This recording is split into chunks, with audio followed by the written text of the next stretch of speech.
So you've probably watched a ton of DIY solar videos, right? And they're full of these little rules of thumb. Well, today we're going way beyond that. We're going to break down how professional engineers design solar systems that are actually safe and reliable, because, they're based on physics. And we have to kick things off with a pretty serious question, because the stakes here are incredibly high. A solar system that's designed poorly isn't just inefficient, it's a legitimate fire hazard. And look, this isn't about scaring you. It's about having a healthy respect for the very real power we're trying to harness here. And this right here, this is the heart of the problem. Most of the solar info you find online gives you the theory, the basic idea. But there's this huge gap between that theory and what it takes to do it safely in the real world. It's kind of like a bridge that's missing its last, most important section. You get the what, but you don't get the critical how and why that make a system actually work and not burn your house down. This slide really lays out the two different ways of thinking. Over on the left, you've got the rule of thumb approach. It's all about the products first. You buy a cool-looking panel and then try to figure out how to make it work. But on the right, you see the engineering approach. It's all about safety first. It starts by digging into what you actually need to power. That's the client load interrogation. And every single choice after that is backed up by physics, not some generic tip from a forum. And these are the exact dangerous gaps that the simple approach almost always misses. I mean, each one of these is a potential disaster. That risk of fire, that's what happens when your wires are too thin for the amount of electricity you're pushing through them. And cold weather voltage rise, that's a huge one. On a freezing cold, sunny morning, your panels can produce a voltage spike that can literally fry your expensive equipment. If you overlook even one of these, you're risking a catastrophic failure. So this is where the real engineering mindset kicks in. Instead of asking, hey, which panel should I buy? The very first question, the only first question, is this one. What exactly does this system need to power, and for how long? Just by starting there, you completely change the game. You move away from just guessing about products and toward a methodical plan to get a specific job done. And that one question leads us right to this professional workflow. This is our roadmap. You can see how logical it is. It all starts with the demand, figuring out the loads. Once we know what we need, we can figure out how much energy we need to store. Then we size the solar panels to fill up that storage. After that, we pick an inverter to convert the power. And look at that final step. It's the most important one. Go back and verify all the safety constraints across the whole system. Okay, so let's start with step one, interrogating the loads. Before we even think about a single piece of hardware, we have to create a super detailed energy budget. We're talking every appliance, every light, every phone charger. We need to know exactly how much energy is needed every single day, because this one calculation is the foundation that everything else gets built on top of. And the currency for that budget, it's the watt hour. This is the universal language of energy. And it's so important because it combines two things. How much power something draws, that's the watts, and for how long it runs. Think about it. A super high-power microwave that runs for 2 minutes might actually use less energy than a tiny little light bulb that's left on all day. That's why we have to talk in watt hours. And the math is actually super simple. You just take the power of the appliance, its wattage, and multiply it by the number of hours it's running. That's it. That tells you the total energy it's going to pull from your battery. A 100-watt bulb running for 5 hours, that's 500 watt-hours. You do this for every single thing you want to power, add it all up, and boom, you've got a precise picture of your total daily energy demand.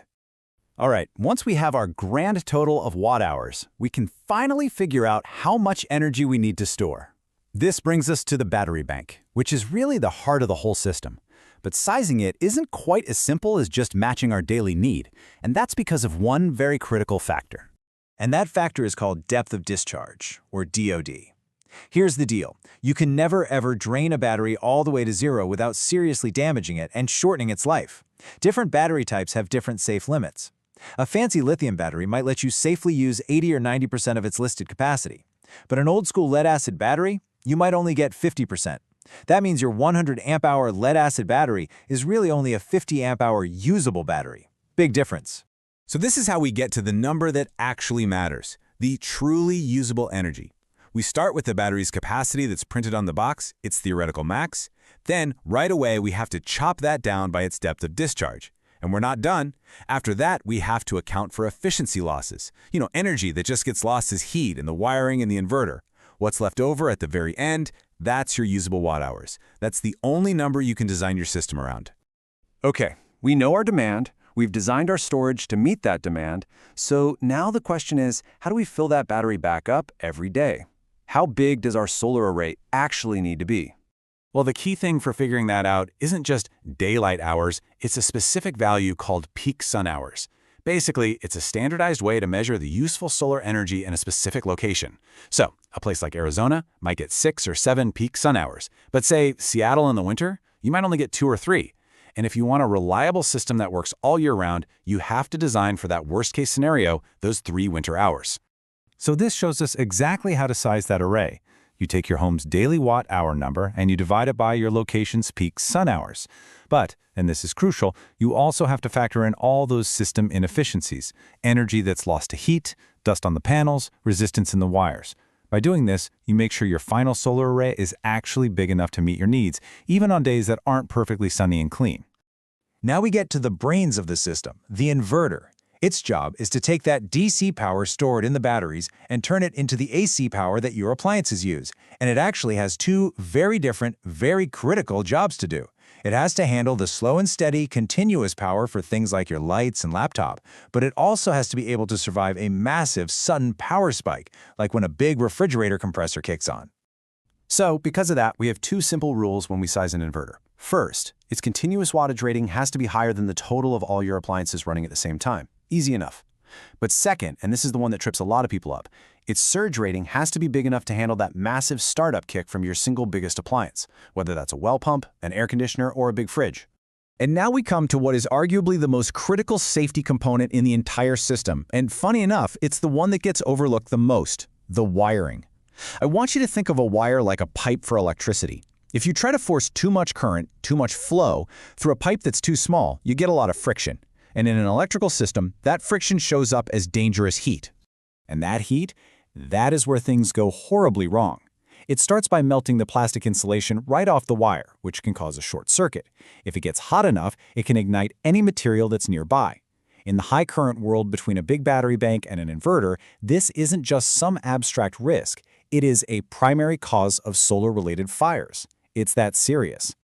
So, the very last step in the design process is to put it all together and run through this final checklist. We're double-checking our own work. Is our inverter properly matched to our battery? Are our cables definitely thick enough for the current they'll see? Are our fuses in the right places to protect the system? Will our charge controllers survive that voltage spike on the coldest day of the year? This is our final safety net. And when you've done that, when you've gone through that whole process and done that final verification, you've created something that's way more than just a list of parts you bought online. It's no longer just a diagram. It's become a controlled energy ecosystem where every single component is designed to work safely and predictably with everything else. And that, right there, is the real difference. The system on the left, built on guesswork, is just a disaster waiting to happen. But the system on the right, where every single block represents a decision that's justified by physics, is stable. It's reliable. There's simply no room for assumptions when safety is on the line. So, I'll just leave you with this one last question. The next time you look at a solar design, maybe even your own, ask yourself, is this thing built on a shaky foundation of assumptions and rules of thumb, or is it built on the solid, unshakable ground of physics?